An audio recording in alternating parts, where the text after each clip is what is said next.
Hello members. अब देखो यहाँ पे डिस्कस करने वाले मार्केट कल कैसा रह सकता है। बहुत सारे स्टॉक में न्यूज आ रही है, सेबी की भी न्यूज आ रही है अल्गो ट्रेडिंग के बारे में, और आप लोगों की अनलिमिटेड क्वेरीज।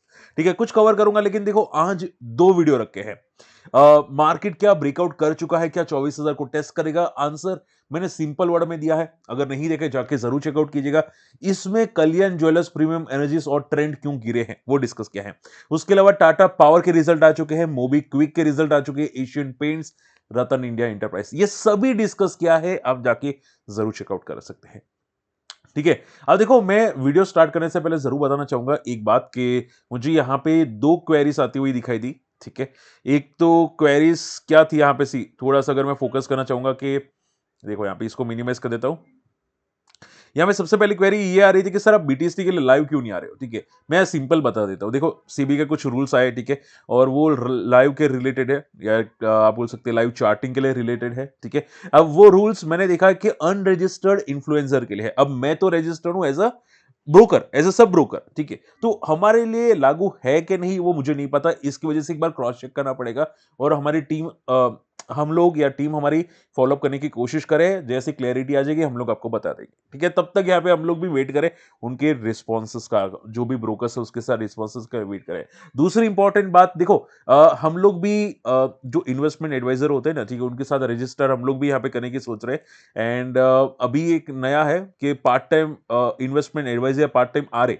ठीक है, उसके लिए भी यहाँ पे सीबी ने ऑलरेडी पेपर निकाल दिया है, तो मुझे लगता है कि करंट ईयर के अंदर वो आ जाएगा इंप्लीमेंट। ठीक है, तो हम लोग पार्ट टाइम आरए के लिए भी इंप्लीमेंट करेंगे, और जैसे ही पार्ट टाइम आरए हो जाएंगे, ठीक है, यानी कि इन्वेस्टमेंट एडवाइजर या रिसर्च एनालिस्ट, ठीक है, जो भी निकलेगा, तो हम लोग अगर हमको मिल जाता है तो डेफिनेटली हम लोग आपके लिए काफी चीजें शेयर कर सकते हैं। ठीक है, फिर काफी ओपनली हम लोग डिस्कस कर सकते हैं। ठीक है, लेकिन आई एम श्योर मेरा काम है आपको समझाना, और मैंने ये देखा है कि मैंने बीटीएसटी के लिए जो आपको स्ट्रेटेजी बताई थी, आपको सिखाने की कोशिश की थी, लाइव मार्केट में काफी लोगों ने सीखा है। ठीक है, एंड मैं आपको एक बात बताना चाहूंगा, अगर आप इंटरेस्टेड है हमारी इन्वेस्टर्स कम्युनिटी में आ सकते हैं, अकाउंट हमारे लिंक से ओपन कर सकते हैं, हमारे लिंक से आप अपने फैमिली मेंबर का भी अकाउंट ओपन कर सकते हैं। और मैंने फ्री ऑफ कॉस्ट वीडियोस भी प्रिपेयर किया आप लोगों के लिए, ऑलरेडी मैंने शेयर किया है निफ्टी की स्ट्रेटेजी, बीटीएसटी की स्ट्रेटेजी। ठीक है, और मैं आपके लिए भी एक दो बार लाइव आने की कोशिश करूंगा आपको सिखाने के लिए। ठीक है, लेकिन वो अकाउंट ओपन करोगे तो हमारे आप अंडर आओगे। ठीक है, एक सब ब्रोकर के अंडर आओगे, और जैसे कि सब ब्रोकर के अंडर आते हैं, ठीक है, तो हम कुछ आपके लिए कर सकते हैं।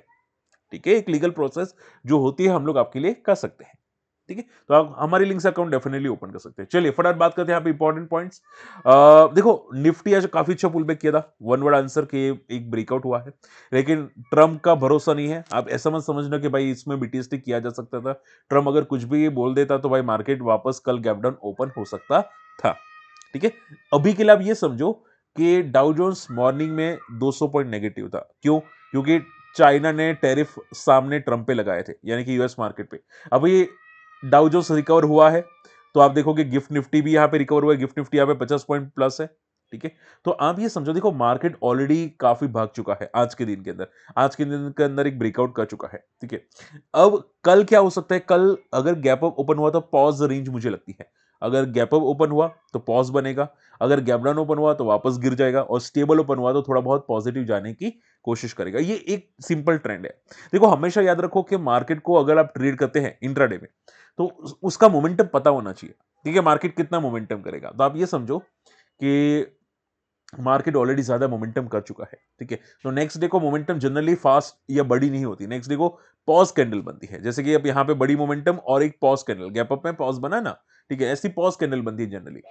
ठीक है, तो एक छोटी रेंज मुझे कल एक्सपेक्टेड लगती है, और 24,000 का एक रेजिस्टेंस है, और ये सेकंड टाइम टेस्ट करेगा, तो मुझे लगता है वहां पे एक प्रॉफिट बुकिंग आ सकती है। तो आप ये समझो, ट्रम्प की अगर नेगेटिव न्यूज नहीं है तो थोड़ा बहुत पॉजिटिव रहेगा मार्केट।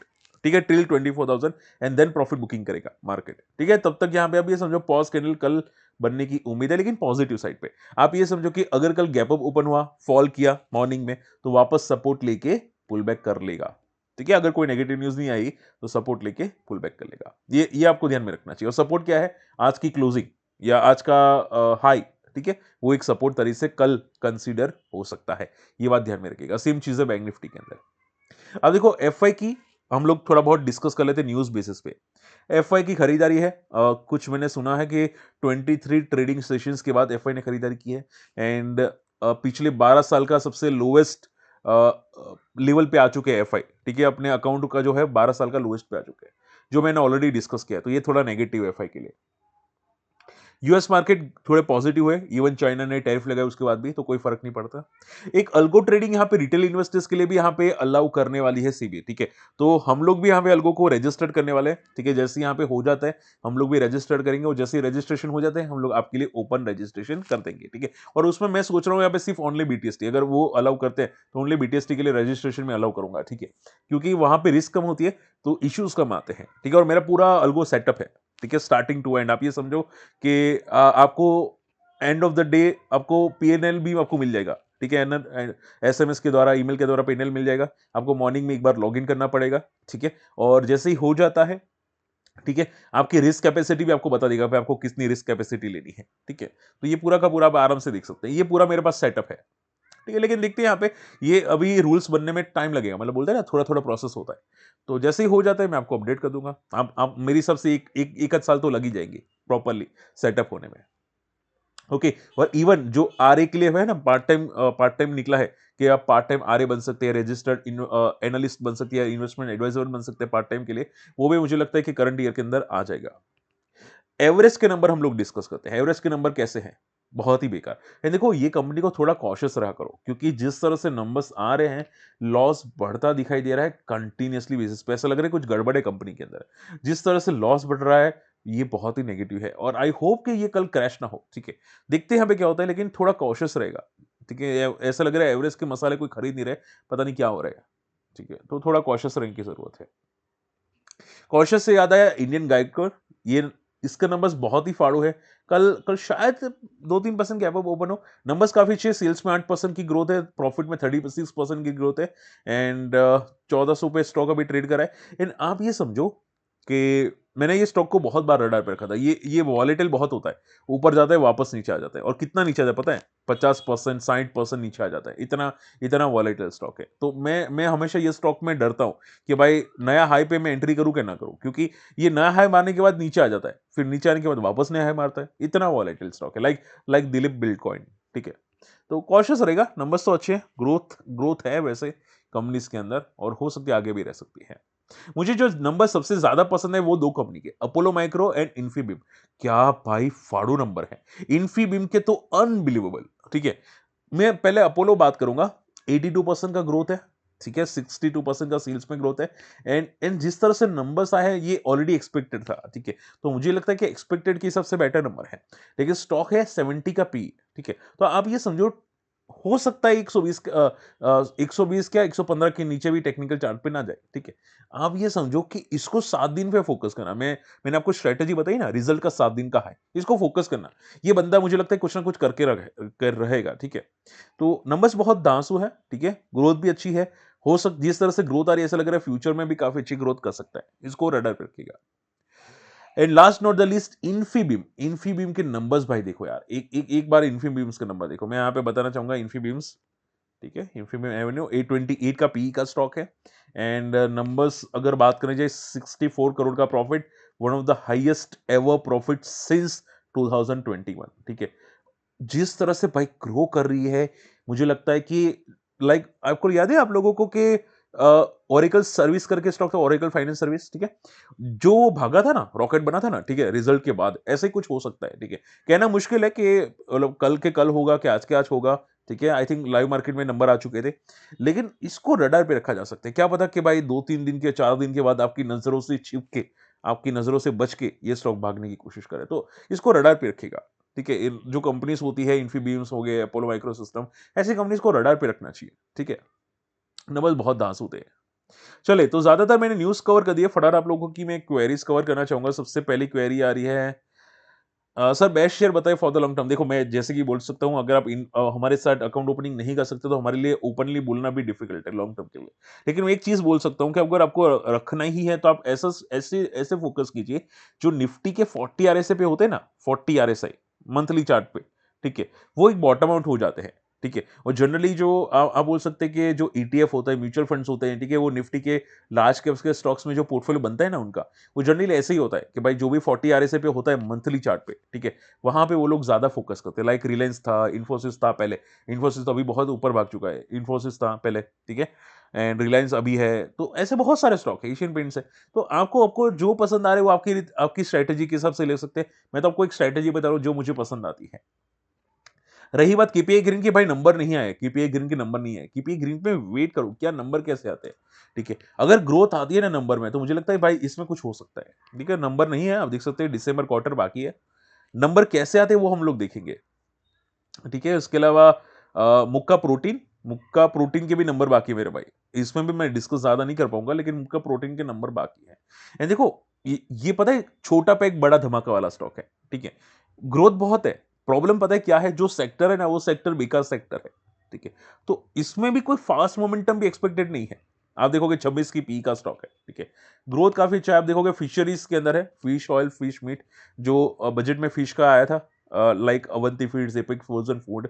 लेकिन प्रॉब्लम क्या है, दिसंबर क्वार्टर बाकी है, ग्रोथ वाली कंपनी है, लेकिन अभी लास्ट 2 क्वार्टर में प्रॉफिट कम आया है, ठीक है। तो इसको रडार पे रखिएगा, लेकिन अभी नहीं, ठीक है। आप ये समझो स्लो मूवर स्टॉक है, इसको कुछ भी मोमेंटम आएगी कहना मुश्किल है। आप मुझे पूछोगे सर 10 दिन के बाद कैसी मोमेंटम आएगी, टेम्पररी मोमेंटम होगी। और बजट के टाइम में टेम्पररी मोमेंटम आई थी, मैंने आपको बताया था ना कि बजट के टाइम पे टेम्पररी मोमेंटम करेंगे स्टॉक, ठीक है। Shorting is best option. चलिए, ओके, देखो फटाफट यहाँ में कुछ क्वेरीज बाकी है, मैं कवर करना चाहूंगा। रेमंड की क्वेरी आती हुई दिखाई दी, सर रेमंड के बारे में बताइए। देखो रेमंड स्टॉक मैंने ऑलरेडी बता दिया था कि हमारा तो हॉट फेवरेट स्टॉक है, लेकिन प्रॉब्लम क्या है, ये स्टॉक भी साइडवेज हो चुका है, ठीक है। ऐसा लग रहा है बड़े प्लेयर स्टॉक से निकल चुके हैं, ठीक है। रेमंड के क्या रिजल्ट आ चुके हैं, एक बार देखते हैं। यहाँ पे रिजल्ट आ चुके हैं, देखो यहाँ पे ग्रोथ काफी अच्छा है, ठीक है। लेकिन खुद सोचो ऐसी तगड़ी मोमेंटम के बाद भी रेमंड का स्टॉक आज अगर मोमेंटम नहीं किया हो, ठीक है, तो प्रॉब्लम है स्टॉक में। प्रॉब्लम क्या है कि शॉर्ट टर्म में प्रॉब्लम है। लाइक आप ये समझो कि अगर अगर अच्छे रिजल्ट आते हैं, ठीक है, ईयर टू ईयर ग्रोथ काफी अच्छी होती है, एंड स्टॉक मोमेंटम के बाद, मिड कैप के मोमेंटम बाद वो भागता नहीं है, आपका स्टॉक नहीं मोमेंटम करता, इसका मीनिंग क्या हुआ कि आने वाले 6 महीने में मोमेंटम स्टॉक की नहीं होगी। मैं बड़ी मोमेंटम की बात करूं, जैसे स्टॉक आपको याद है ना कि भाई आईटी का स्टॉक 1 महीने में, 1.5 महीने में डबल हुआ था, ठीक है, ऐसी मोमेंटम नहीं आएगी, ठीक है। या फिर 6 महीने में डबल होते हैं, ऐसी मोमेंटम नहीं आएगी। क्यों? क्योंकि फॉलिंग मार्केट के बाद जब मार्केट पुल बैक करता है, आपके स्टॉक को भी करना चाहिए, अगर नहीं करता तो प्रॉब्लम है, ठीक है। तो आप ये समझो स्टॉक तो क्लियर कट साइडवेज है, मैंने दिखा था, ठीक है, टोटली टोटली साइडवेज स्टॉक है अभी के लिए। सर लाइव क्यों नहीं आ रहे, मैंने आंसर आपको अभी वीडियो के स्टार्टिंग में कर दिया था। कुछ क्लैरिटी आ जाती है उसके बाद लाइव आने की कोशिश करेंगे, अगर क्लैरिटी नहीं आती है तो आप हमारी इन्वेस्टर्स कम्युनिटी में आ सकते हैं, वहां पे हम लोग देखेंगे, ठीक है। और last not the least, Voltas. Sir का क्वेश्चन है वोल्टास के बारे में। देखो मेरे भाई, वोल्टास का मैंने नंबर तो देखे थे, मुझे नंबर पॉजिटिव साइड पे लगे, लेकिन सेम आंसर, ये स्टॉक लो बीटा है, लो बीटा यानी कि बड़ी मोमेंटम नहीं करता स्टॉक, ठीक है। अभी अभी रिजल्ट के बाद कुछ मोमेंटम की थी, लेकिन टेम्पररी मोमेंटम होती है सभी, ठीक है, ठीक है, टेम्पररी मोमेंटम होती है। तो आप ये समझो कि इसको पॉजिटिव मत समझो, ये बड़ी मोमेंटम वाला स्टॉक नहीं है, ठीक है, साइडवेज वाला स्टॉक है। 2-3 दिन ऊपर भाग भी गया तो ऐसा नहीं कि वो कंटिन्यू करेगा, वापस नीचे आ जाएगा, ठीक है। तो उसको ये देखो कि क्या ये लाइफ हाई ब्रेक कर रहा है, ठीक है। जो स्लो मूवर स्टॉक्स होते हैं ना, लाइक टाटा मोटर्स या वोल्टास या टाटा पावर, ठीक है, उसको लाइफ हाई के लिए फोकस करो हमेशा। 52 हाई लाइफ हाई पे फोकस करो, क्या वो ब्रेक कर रहे हैं, अगर है तो तो बंदा अच्छा है, ठीक है। तब तक उसको अवॉइड की कैटेगरी में रखो, ज्यादा बेटर है, ठीक है। ऐसी ऐसी ऐसी मैं स्ट्रेटेजी यूज करता हूं। चलो, आई होप आज का वीडियो पसंद आया, वीडियो शेयर जरूर कीजिएगा, चैनल को सब्सक्राइब कर लीजिएगा, अकाउंट ओपन करना मिस मत कीजिएगा, ठीक है। और फ्री टेलीग्राम चैनल को भी जाके जरूर जुड़िएगा, काफी इंफॉर्मेशन यहां पे भी शेयर करता रहता हूं। मिलते हैं अगले वीडियो में, तब तक के लिए गुड बाय, जय हिंद।